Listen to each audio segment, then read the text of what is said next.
Hello, my name is Jasmine Williams, and I am the girl who chose to stop half assing it. 1 week after my 18th birthday, my mom showed up on my college campus one night. And as I was walking to her car, I was trying to think of what I could have possibly done that my mom would get in her car and drive 6 hours from Maryland to North Carolina, where I was in college.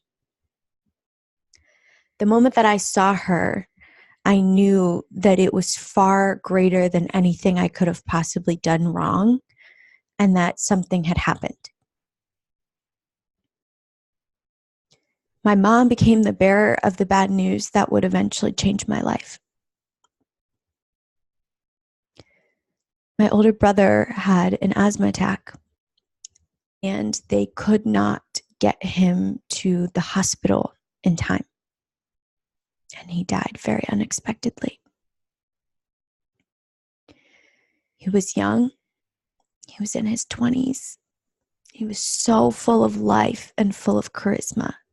And that was something that I had always been kind of jealous of about him, and something that we shared was our love of life and our love of people.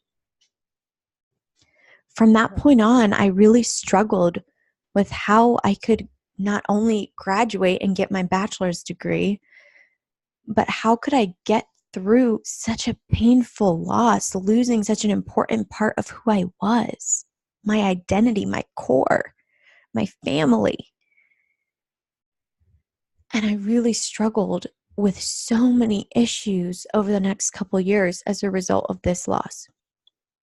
This was my first experience with grief. This was my first experience with death. This was my first experience with anxiety and depression and all the things that come along with those things. One day I woke up in the morning and I realized something that completely changed how I looked at this situation.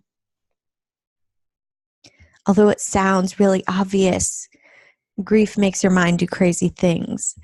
And I woke up and I realized that someone else will lose a brother. Someone else will feel that pain, that hole in their heart that I experienced. And whether they may be 50 years old or 18, 1 week into 18 as I was, I'm going to do everything in my power to make sure that that person has it that much easier than I did when I lost my brother. And that is when I committed to be the girl who stopped half-assing it, to be the girl who stopped just going through the motions of my life, the girl who stopped just getting through day to day, counting down to the next time I would get to see my family, and not really living. Not really enjoying all of the opportunities I had, not really enjoying all of the experiences that were available and around me, because I was at rock bottom. I was in college at 18 years old, and I was being asked to come speak and accept awards and scholarships because of my bravery and for overcoming adversity, and because people admired my strength and resilience. The funny thing about it is I would go up in front of these huge audiences on these big stages, and I would accept awards with a smile on my face. I would go home and get in the shower and lay on the floor and sob. Heavy, painful, soul-breaking tears and emotions. And I realized that everyone else thought that I was doing fine. Everyone else thought that I had overcome this tragedy. Everyone else thought that I was a normal college student now. But I would always carry the loss of my brother with me. That will never go away.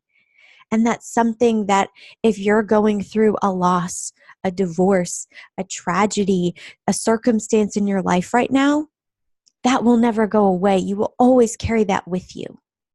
And so what I challenge everyone to do that I meet now is to open up and share your story. Because the battle that you're going through right now, you're not going through it alone. As hard as it is to think about, someone else has been exactly where you are today. And you know what? Someone else will be there tomorrow and the day after that and the day after that. And instead of letting them get lost in the same exact places where we got lost, instead of letting them hit the same rock bottoms, why not help them? Why not share our stories so that they understand how it feels? Why not share our stories so people know that they are not alone? And that's exactly what I hope to do by speaking on your podcast. And I'm so excited about this opportunity. Thank you so much.